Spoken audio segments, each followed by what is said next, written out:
Thomas Jefferson famously noted that a well-informed citizenry is not only the best defense against tyranny, but is the heart of a dynamic democracy.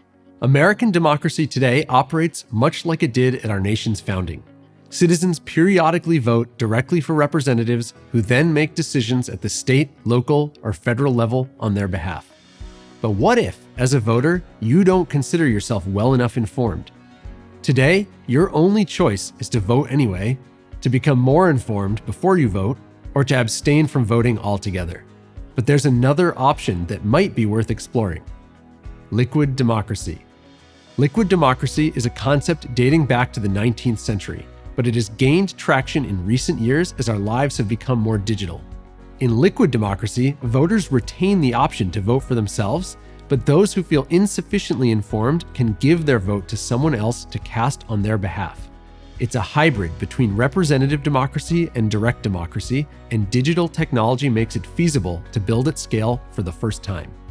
Today, a variety of organizations are actively experimenting with different ways to delegate decision-making power to others.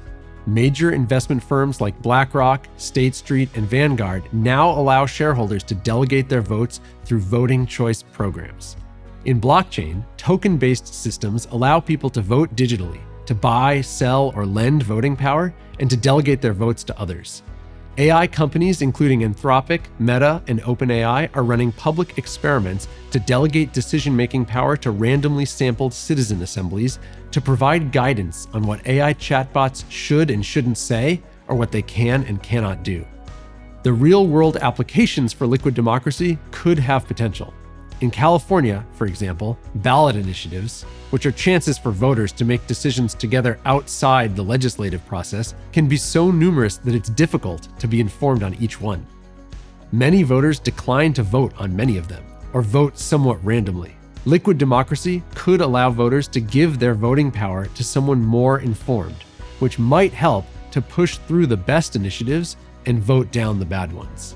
While the idea of delegating votes might sound attractive in the real world, especially if it might lead to a better informed and more civic-minded citizenry, theoretical research suggests there could be significant challenges too.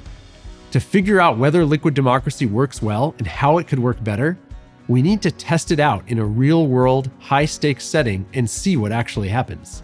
Fortunately, blockchain startups are actively doing this, and we can learn from what they've experienced. One of the biggest concerns is preventing too much voting power from concentrating in a small number of people, so-called superdelegates. Even if voters can reclaim their individual vote back, it risks concentrating too much unaccountable power in the hands of the few. Finding the right delegate can be its own challenge as well. Making informed decisions about who should be the next US president, US senator, state senator, governor, sheriff, county clerk, or town mayor is without a doubt a lot to ask. But finding someone informed to whom you can delegate your vote may be equally as hard, which might explain one of liquid democracy's other significant challenges. Our study is the first research project in political science to leverage these natural experiments in liquid democracy that are going on today in blockchain.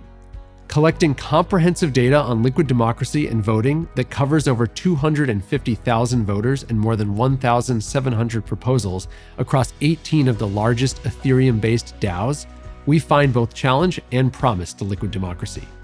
First, in blockchain-based organizations that use liquid democracy, only 17% of voting power gets delegated, similar to turnout in many local elections. And those with delegated power often fail to vote, with delegate participation rates around 33%. This points to a potential problem. Even when given more flexible voting options, many people still choose not to participate. Low overall rates of participation contribute to a second challenge. Voting power ends up concentrated in a relatively small number of superdelegates, threatening to undo the decentralization of these projects if voters do not monitor their delegates closely. But there are also signs of promise. We find that delegation is bottoms up more than top down. Smaller token holders are more likely to delegate their votes than larger token holders, which is consistent with the hope that liquid democracy can induce people who have weak incentives to pay attention and participate to still have their votes counted. Delegates with a better track record of participating attract more votes, suggesting that token holders are not delegating their votes entirely at random. Moreover, there's evidence that thoughtful design can help address these challenges.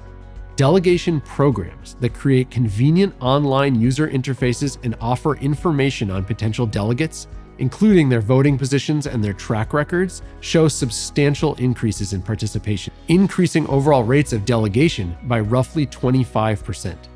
The world is undergoing tremendous technological change, and it would be strange to think we cannot harness these changes to improve the way we govern ourselves. But the challenge is figuring out which ideas are genuine improvements and which are ill-advised. Although the future of liquid democracy and its applicability into real-world civic engagement remains uncertain for the time being, what is clear is that liquid democracy and the idea of delegated voting may become increasingly significant in the digital age. Whether it's financial institutions, online platforms, or perhaps online governance, liquid democracy offers both promising possibilities and cautionary lessons about the challenges of translating democratic ideals into practical reality.